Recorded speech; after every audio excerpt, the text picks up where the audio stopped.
Stalin ने कहा कि निर्वाचित सरकार वाले सदन द्वारा पारित विधेयकों को सहमति देना राज्यपाल का कर्तव्य है और राज्यपाल आवश्यकता पड़ने पर सरकार से कानूनी या प्रशासनिक स्पष्टीकरण मांग सकते हैं और सरकार को इसे देना होगा। तो तमिलनाडु के राज्यपाल है रवि साहब है 10 विधेयक लौटा दिए थे, जिससे एक तरह का राजनीतिक संकट पैदा हुआ।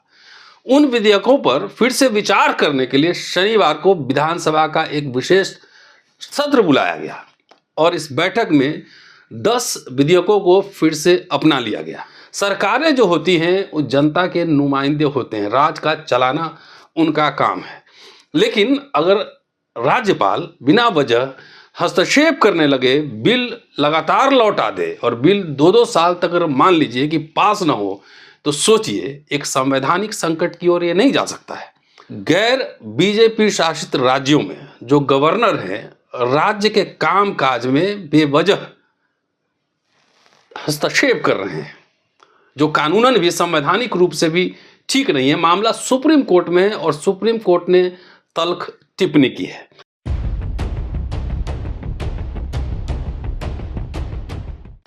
तमिलनाडु एक बार फिर चर्चा में है। इस बार मामला आहत भावना का नहीं है और न ही जूनियर स्टालिन का है। इस बार मामला है सीनियर स्टालिन यानी एमके स्टालिन, तमिलनाडु के मुख्यमंत्री और गवर्नर के बीच टकराव का। दोस्तों, रतनलाल बोल रहा हूं और आप देख रहे हैं अम्बेडकरनामा। क्या है मामला बताऊंगा। आप जानते हैं कि यदि कैबिनेट कोई विधेयक पास करे और राष्ट्रपति के पास मंजूरी के लिए भेजे और राष्ट्रपति मंजूरी न दे, वैसे ही लौटा दे और ये लगातार हो, तब क्या देश में संवैधानिक संकट नहीं होगा क्या? मामला कुछ ऐसा ही है। गैर बीजेपी शासित राज्यों में जो गवर्नर हैं, राज्य के काम काज में बेवजह हस्तक्षेप कर रहे हैं, जो कानूनन भी संवैधानिक रूप से भी ठीक नहीं है। मामला सुप्रीम कोर्ट में है और सुप्रीम कोर्ट ने तल्ख टिप्पणी की है। मामला चाहे केरल का हो, तमिलनाडु का हो, तेलंगाना का हो, पंजाब का हो, दिल्ली का हो, सब आपने देखा ही है कि राज्यपाल मनमानी तरीके से, अभी जो उपराष्ट्रपति हैं, जब बंगाल के राज्यपाल थे तब भी उनका यही रवैया था। राज्यपाल राज्य में केंद्र के प्रतिनिधि होते हैं और उनका देखना ये काम है कि संविधान के हिसाब से कामकाज चल रहा है या नहीं चल रहा है। सरकारें जो होती हैं वो जनता के नुमाइंदे होते हैं, राज का चलाना उनका काम है। लेकिन अगर राज्यपाल बिना वजह हस्तक्षेप करने लगे, बिल लगातार लौटा दे और बिल 2-2 साल तक अगर मान लीजिए कि पास ना हो, तो सोचिए एक संवैधानिक संकट की ओर ये नहीं जा सकता है। अगर बगैर परमिशन लिए हुए राज्य सरकारें काम करने लगे, सोच लीजिए, जब फर्ज कीजिए कि बगैर राज्यपाल की अनुमति के राज्य सरकारें काम करने लगे देश में, तो क्या हाल होगा इस देश का? संवैधानिक संकट खड़ा होगा या नहीं होगा? मामला यही है। मामला है तमिलनाडु का। राज्यपाल और मुख्यमंत्री में ठन गई है। कल शनिवार को एक विशेष सत्र का आयोजन किया गया। क्या है वो बताता हूं। सुप्रीम कोर्ट ने हाल ही में राज्यपालों द्वारा लंबित विधेयकों पर कार्रवाई नहीं करने पर गंभीर चिंता व्यक्त किया है, फटकार भी लगी है। बावजूद इसके 13 नवंबर को राज्यपाल, जो तमिलनाडु के राज्यपाल है रवि साहब है, 10 विधेयक लौटा दिए थे, जिससे एक तरह का राजनीतिक संकट पैदा हुआ। उन विधेयकों पर फिर से विचार करने के लिए शनिवार को विधानसभा का एक विशेष सत्र बुलाया गया और इस बैठक में 10 विधेयकों को फिर से अपना लिया गया और अपनाए गए विधेयकों को पुनः राज्यपाल के पास उनकी सहमति के लिए भेजा गया है। विधेयक में कानून, कृषि और उच्च शिक्षा सहित विभिन्न विभाग शामिल है। बहुत ही इंपॉर्टेंट इश्यूज है एजुकेशन को लेकर, कानून को लेकर और कृषि को लेकर। उधर विधानसभा में जब ये चर्चा चल रही थी और बिल पास हो रहा था, मुख्य विपक्षी दल अन्ना द्रमुक और भाजपा के नेताओं ने, विधायकों ने अलग अलग तरीके से बायकॉट किया सदन का और पूछा कि जब सरकार पहले ही इस मामले को उच्चतम न्यायालय में ले जा चुकी है, तो विशेष बैठक क्यों आयोजित की जा रही है? ये भी पूछा जाना चाहिए कि राज्यपाल फिर बार बार क्यों विधेयक वापस कर रहे हैं।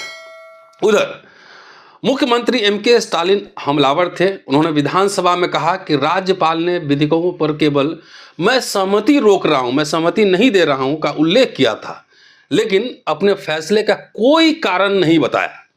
उन्होंने राज्यपाल की कार्रवाई को राज्य के निर्वाचित प्रतिनिधियों का अपमान और लोकतांत्रिक सिद्धांतों को कमजोर करने वाला बताया।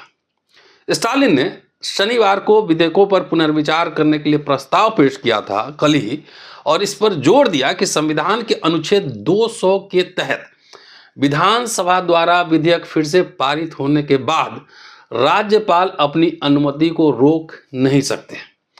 उन्होंने आरोप लगाया कि राज्यपाल तमिलनाडु सरकार की पहल को बाधित करने की कोशिश कर रहे हैं और राज्यपालों के माध्यम से केंद्र सरकार गैर भाजपा शासित राज्यों को निशाना बना रहा है।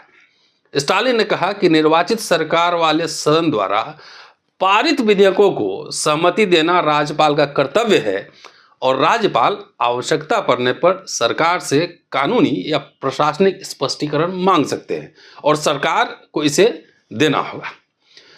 मुख्यमंत्री स्टालिन ने आगे कहा कि किसी भी मामले में ऐसे स्पष्टीकरण नहीं दिए गए हैं।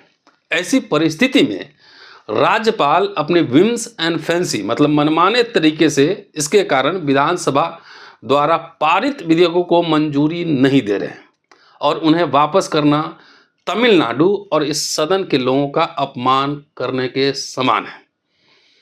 मुख्यमंत्री ने कहा कि यह सदन संकल्प करता है कि तमिलनाडु विधानसभा के नियमों के नियम 143 के तहत निम्नलिखित विधेयकों पर इस विधानसभा द्वारा पुनर्विचार किया जा सकता है।